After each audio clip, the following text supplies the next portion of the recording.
obviously very proud of our team, proud of the effort that they gave out there and the way they competed, and certainly had to earn this win. So they did an amazing job there.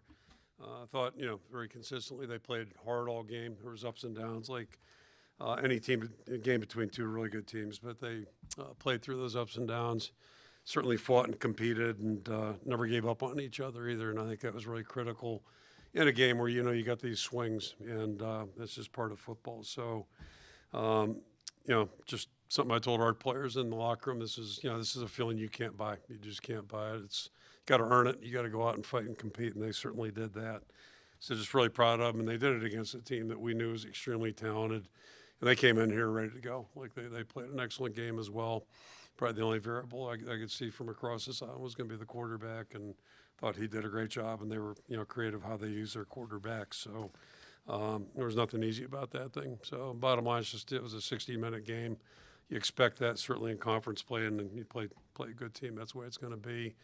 Again, just proud of our defense. They dug in, did some really good things, came up with some big plays, the picks, fourth down stops, those types of things. And then the offense complemented with what they did. And I thought our special teams, outside of my poor decision to go for a field goal before halftime, a lot of good things on special teams too. And that's one I own. That was a bad decision. So, we're not looking back right now, but just really very pleased with our guys. And then lastly, I just want to say what a great environment. You kind of expect that in Kinnick, but tell our players all the time, it's our job to make sure they are into it, and I think our guys did that. But boy, the fans have just been fantastic, and night games in Kinnick are really special. So just appreciate everybody being in there. And we actually had a couple defensive recruits here, and I told them one thing about our fans, at least they understand defense. They understand the value and importance of it too. So hopefully that'll help sell them a little bit. But bigger picture is just all about our players. Just really, really pleased with them and our staff too. The staff did a great job getting the guys ready. And I'll throw it out for questions. Madison Ertz, that. Just wanted to ask about Mark, particularly with that 67-yard run, and then to be able to end it with another 13-yard run, 130 rushing yards. I mean, what kind of thing is that for you as a head coach to see your quarterback be able to put those numbers up? Yeah, I always joke about it. He's our biggest back. So, that's one thing you forget about. And he said he would have scored if his knee was 100%. He's not quite there yet, but it just says a lot about him. First of all, he's a really good football player and an unbelievable human being. And then to come back off that injury, he's not quite 100%, but he's looking better each day. And what he did out there tonight, I'm sure he wasn't thinking about it. He was thinking about helping the team and moving the team. And it's been great to have him on our football team. And I'm sure you just ask anybody, any player or coach in our building, they all are going to say the same thing about him. David Eichel, HawkeyeInsider.com. Kirk, for the last several years, you've talked about complementary football. You guys go down 21-10. Mark and Kamari ran the ball extremely well also, but Mark goes down there, makes those big runs. Defense gets a stop, the turnovers. I guess, did it feel like you guys took a big step forward in terms of complementary football, and when the game mattered most, like you guys were able to make the plays that you always talk about trying to make? Yeah, no question. And again, you got to fight through discouragement and disappointment, because we all felt it during the game. There were times where it's like, man, and it's hard. It's really hard, and it's hard because you invest and you care. The thing I'm most pleased about is just the way our guys care about each other, and it's just how they are. So they get discouraged like all of us, but they just keep playing, and we try to encourage them to keep their eyes going forward, keep your eyes up, and keep them looking that way. And easier said than done, but the proof's in the pudding. They did a great job of that. And there were a couple of things that were really disappointing tonight. Just to mention my bad decision. So, but the guys don't let it bother them, and. That we were in a game similar to this a couple of weeks ago and didn't come out on the right end. But to win a game like this is really important for a football team as it develops. You learn a lot about yourself, and at some point you got to have some success in something like this too. So really happy for the guys that way. Hey, Kirk, Elliott Clough, Hawkeye Insider. In reference to Mark again, going into that last drive, I know we've talked about the quarterback room in the most recent years, but relative to that to a degree, where's your mind at? What are you thinking when that ball is handed to Mark going to that last drive? And then you mentioned how much his teammates and your staff reveres him. Yeah. How important is that going into that last drive? I think anytime you believe in your quarterback, that's a good thing, and I don't mean this in a diminishing way towards anybody. It's more circumstance and conditions than individuals. But we went through some challenges up front, and we went through some challenges at the quarterback position, and things didn't work out the way they planned. And you would see it in the NFL. You lose a guy who's a Peyton Manning, or makes a big difference. So, but you don't dwell on that stuff. You just play through it and kind of do what you do. But we're at the point now where we've got a second year in a row where we got a line that's kind of looks a little bit like, represents what we envision a line hoping to look like. And Mark's a guy who's a proven winner. I think that classification stuff's highly overrated. He's a proven winner. He's a guy that just finds a way to get things done, and he's extremely conscientious, and so. But you can't count. We didn't know exactly how that series or that possession was going to pan out, but we were trying to find a way to get it down there, and had to get it in the end zone to be successful. Didn't think it was going to happen in 2 plays. I got full disclosure. Yeah. On the ground. Yeah, that's kind of crazy. Jackson Miller, Daily Island. Coach, Kamari Moulton's kind of emerged as the lead back after he coming off that injury. Just what does that show about the work he's put in the last few weeks? And then just what are your overall thoughts on him today?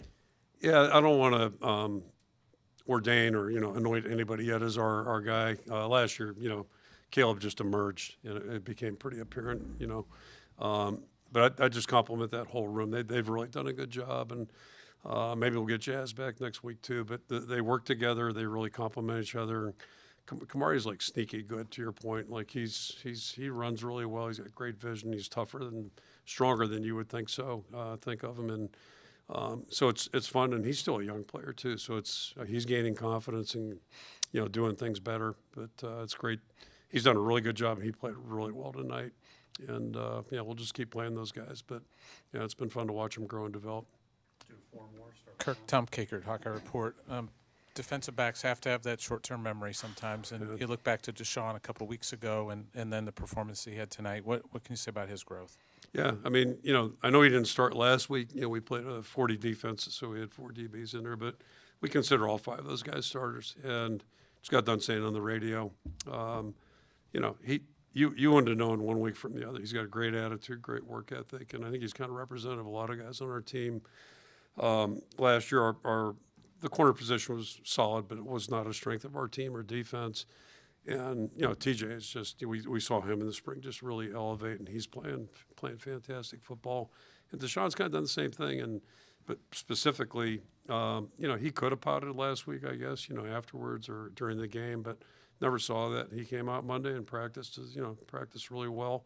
He's focused on the right stuff, and it showed up tonight, and that interception, I mean, holy smokes, that's pretty good. So it's you like seeing that. It's gratifying to see a guy who's got a great attitude, great work ethic, get rewarded for that. And I can't remember him and our team's kind of like this, but I don't know if I ever see Deshaun have a bad day. Every day, he's just a positive, hardworking guy. Hey, Scott Docterman with The Athletic. There were some plays that I'm sure probably your stomach was sinking a little bit, not just the field goal, but the 4th down at the goal line and early in the game after the interception, player was offsides, not a player that should have been offsides, and there was a PI. There's probably chasing points that you were like, I should have just kicked it. Yet resiliency and perseverance of your team to go through these things and come out on the other side against a very skilled opponent. How do you feel this team is coalescing in that direction, and do you feel like it's moving in the direction you want it to move? Yeah, it's one of our points, we were going to be aggressive tonight. A point preceding that was we were going to be smart too. So it wasn't very smart when we called that field goal. That's dumb aggressive there, but. I mean, that's part of what this is all about. And we still have, so much football in front of us right now. We got 5 games. We'll just worry about this week coming up here on Monday. But, that's part of it. And, that was a tough loss a couple weeks ago. So, how are you going to handle that? What's your response going to be? And then you get back in those situations, what are you going to do? And, if you got the right guys, they take steps forward. And I think that's what we saw tonight.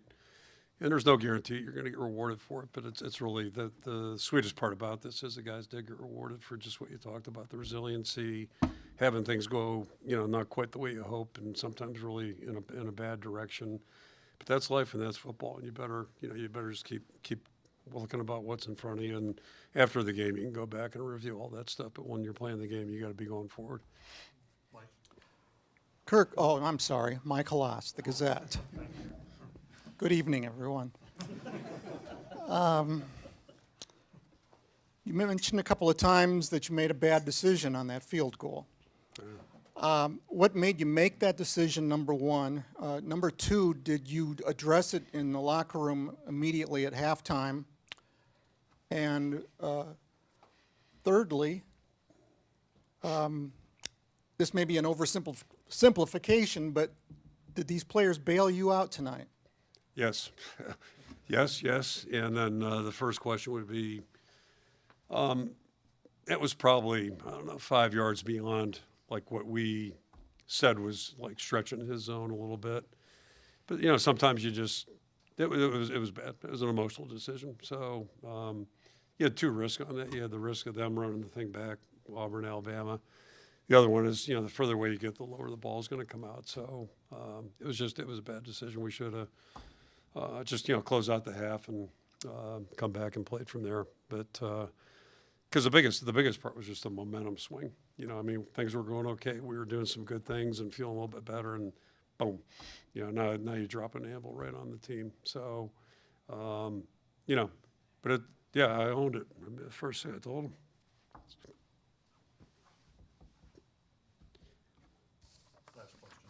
Bad decision, but you keep playing.